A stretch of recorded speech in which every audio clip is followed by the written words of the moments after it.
Trey, we hear a lot about you going up against guys who are bigger and stronger than you. Have you gotten stronger during your time here?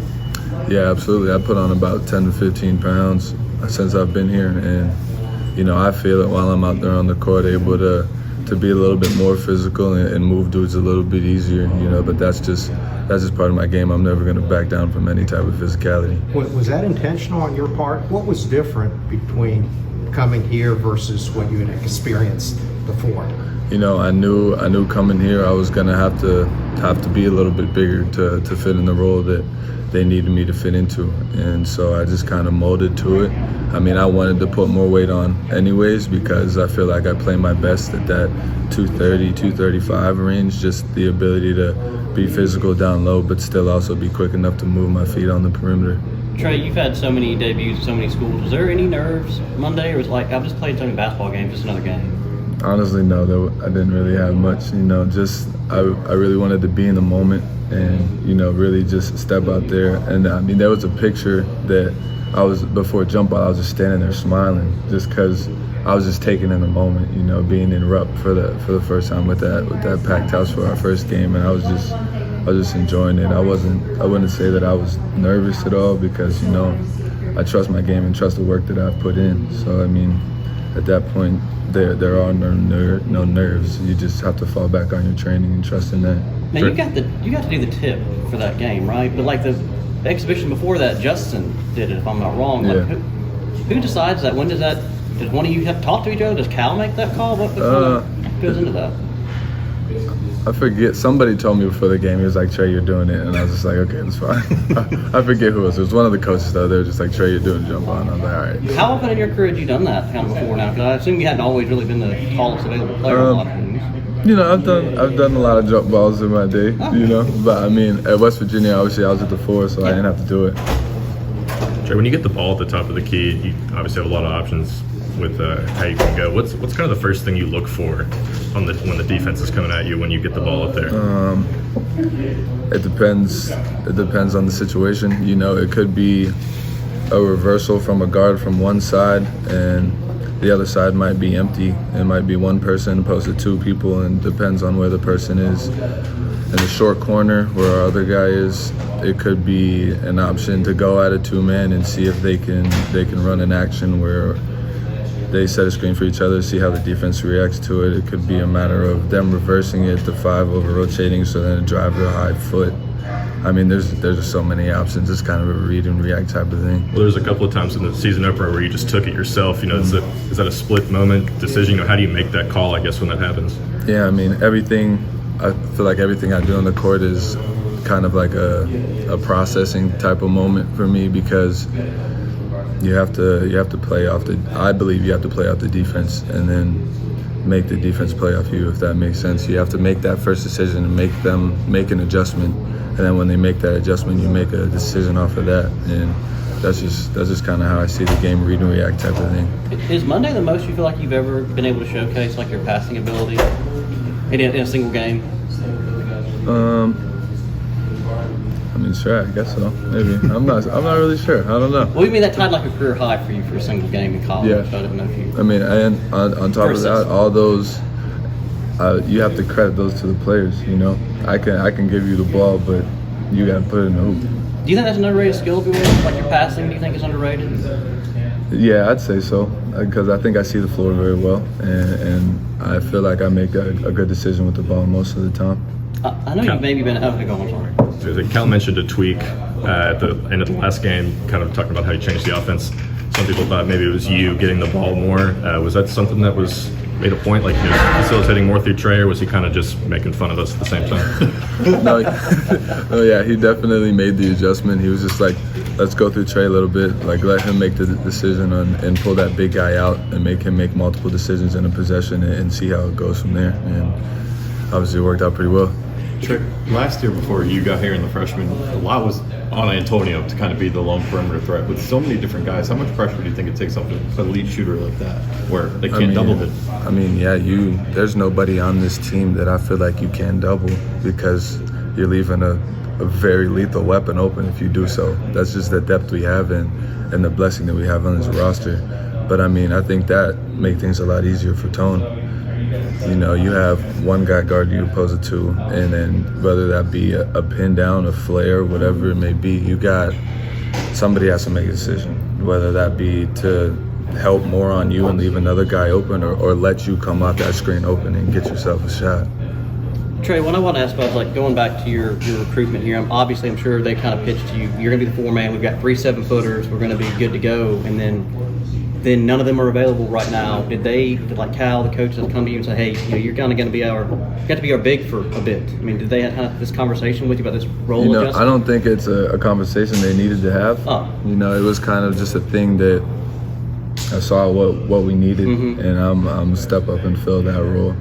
It was never like, oh, you're gonna come here and you're gonna be the 4. You're gonna, like, I knew at some point throughout the season I was gonna be at the 5 anyways. So whether that be with a 7-footer next to me, because you know the versatility of a 7-footer, sometimes they're gonna be at the 4 still, because just the sheer size of some dudes that we're gonna play, that I'm gonna have to be the dude to go in there and be a little bit more physical with them and get them off the block. But I don't think it was ever a conversation that needed to be had, because I'm willing to fill whatever role they need me to. That being said, I mean, how ready are you for at least one of them to get back to kind of just take a little bit of pressure off? It'd be nice to help with the rebounding a little bit, to be honest with you. Are you always this calm, cool, and collected in front of the cameras? You've always been that way? Yeah, I just felt this is just me, you know. I'm just a chill dude. This is how I approach everything off the court. You know, the passion comes out on the court, but off the court, I'm just chilling. Speaking of on the court, were you aware that Rupp Arena's getting a new floor? I wasn't until I saw all the posts. Yeah. What do you think about that? It looks pretty nice. reality? Yeah. I mean, hey, I guess we're gonna have to see. I gotta see what it feels like under my feet. But you know, a court's a court. We gotta get it done regardless. Trey, I know you're busy enough here with everything you do, but do you know the former teams you have? Do you keep up with them at all, or could you not have any idea what's going on? I wouldn't say necessarily the teams, but the players. Yeah, I'm still in contact with a lot of the teams that I've been on, the players I've been with, and I'm supporting them throughout their journey. I mean, just last night I had 2 TVs going, watching a couple different games, checking in on my guys, see how they were doing. Okay. Yeah. And both the TVs involved like your former teammates or guys you know? Yeah. Oh, okay. Man. Obviously, everybody knows about the game tomorrow, but it's easy to look ahead knowing for the national matchup on Tuesday in Chicago. Do you say anything to the younger guys? You say, look, don't look ahead yet, even though you probably did when you were younger. Yeah, I'd say that we've been blessed with dudes that live where their feet are. Honestly, there's not really much commotion at all about what's to come. You know, they're focused on this matchup, what we got, and I think that is a blessing in itself, because, you know, it's easy for young dudes to kind of look ahead and be excited for something, but they know that we got to handle business here first. Another 1 or 2. To play Kansas coming up and to be on that stage and just to see everything that's going to happen. Is it nice to play a major game like that early in the season instead of waiting another couple of weeks? What's that do? Yeah, I mean, it's just an opportunity for us to kind of test what we got. You know, it's early, so it's not as big of a stress as it would be later, because I think that throughout this season you're going to see this team grow in a lot of ways, just based off of experience in college basketball alone. And you know, that being said, I don't think that there's any type of approach that we feel like we're lacking and we're not capable of going out there and winning that game. So I think that it's just gonna show people that the dogs that we have on this team early, and I think that the people are gonna be able to see how that changes throughout the season, how much better this team gets. Trey, I'm sorry I'm going to send you off on this kind of tough philosophical question, but I mean, I know you want to stay in the moment as much as possible, but for you, is it kind of hard to believe sometimes that you're here? Because it's like, I know 6-7 months ago, you couldn't have been thinking I was going to be at Kentucky. You were going to be preparing for your senior last year at West Virginia, but now you're here and part of Kentucky basketball. I mean, glory be to God in that one, because things work in mysterious ways and things end up working out in your favor. And you know, just to be here, I enjoy it every day. Like I said, that moment in Rupp Arena, for me, that was just like a little kid inside of me, a dream coming true for that kid. And just being able to be here and enjoy the moment. That's what I'm gonna do the whole time I'm here. I'm gonna work and I'm gonna enjoy the moment and enjoy repping that Kentucky blue. Next, you think about coming into this next game. You got one under your belt, so how do you feel coming into this one after you guys played so well, especially in that second half? Feel confident about it. You know, the younger guys are finally getting it. You know, just playing at the collegiate level and things like that. And I feel like we're going to be, you know, a great team coming into this season. Antonio, with all the guards that are able to shoot on this team, do you feel, compared to last year, there's less pressure on you to kind of just be the focal point of the offense? Yeah, definitely. We got a lot of good players that can, like Coach said, dribble, pass, shoot.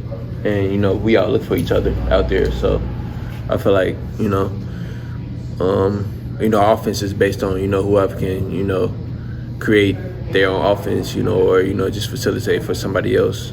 That's the main goal. Antonio, kind of building off that, I think like you guys scored 17 points, the first 17 points of the other game the other day. You hadn't scored yet. So what does that kind of say about this team's offensive potential?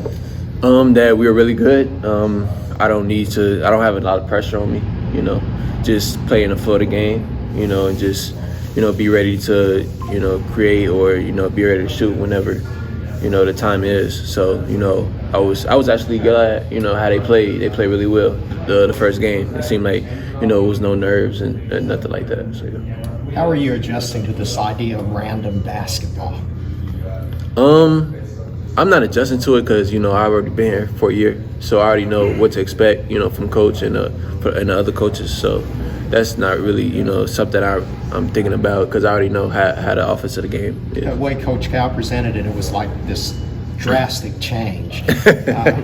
So you're saying it's not really. What really is the difference between last year and this year in terms of this randomness aspect? Just dribble, drive. All the guys can, like I said, facilitate for one another. Can shoot and create their own shots. So I feel like we got a lot of that this year. So, yeah. Is having someone like Trey who can stretch the floor, is that even open things up more for you all, or how has Cal emphasized that, playing more outside the paint? Yeah, like someone like Trey, that's a good passer, good shooter, and he could dribble, and it just opens up the floor a lot, bring the big man out, and the guards can, just facilitate and get in the paint and make plays. So, yeah. We've seen the younger guys getting some playing time. What shocked you most about how fast they've been able to kind of get into it, or what shocks you most about these young guys so far?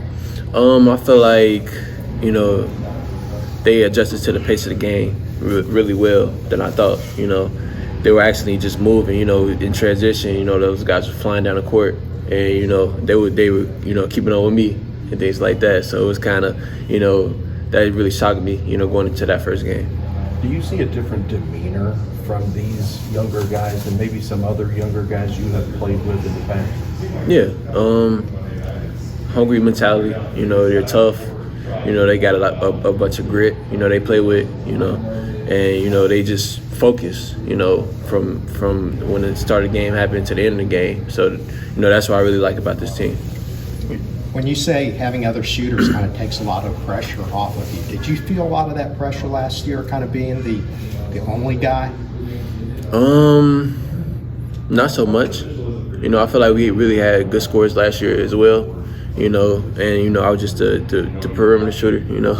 I was just out there, just hunting shots and things like that. But I didn't really feel like it was too much pressure because I feel like our team was good last year as well, so it wasn't really too much of a big difference. Coach Cal named about 4 other guys who he said had the green light on this team. So how does that make you feel?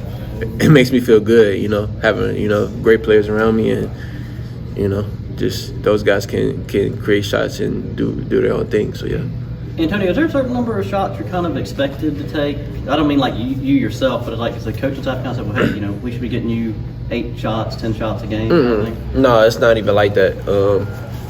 I feel like coach gave me the green light, so whatever shot, how many shots I take is how many shots I take. It really doesn't make a difference. Well, the only reason I asked that is because in his post-game press conference, Kyle said that he kind of huddled up the team, and he's like, it's 5 or 6 minutes starting the game, and you hadn't even attempted a field goal. So he's like, guys, look for Antonio. He's a pretty good shooter. He's scored. He's proven. No, yeah, he said that, but it wasn't like how many shots you should take in the game. It wasn't like that. It was just like, I'm a shooter. Just look for me. I'm a great shooter, a great three-point shooter. So I feel like, that's what it was. How has your green light changed over the years? There's a difference between being a freshman green light, like, hey, I can do this, and a senior green light that kind of coincides with the game plan. I mean, it's my last year of college. Definitely, go out there and play as hard as I can, because you only get one more year of this when you're a senior. So I feel like, that's one of the differences. And, the freshman green light is, if you open, shoot it. That's what it means. If you got something, definitely take it. Don't waste a shot. So, yeah. So you guys had 4 guys in double figures. Trey was a point away. Just how much stress does that put on defense where you have guys putting up points? That's such a high clip, so many different guys. It puts a lot of pressure on the defense. I feel like, when one guy gets it going, I feel like we should,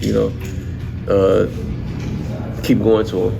So I feel like that's one of the reasons. And, it takes a lot of pressure off of me too. I feel like some guys, if they get double teamed, I'll be wide open and things like that. I feel like, it can really benefit, my game and their games.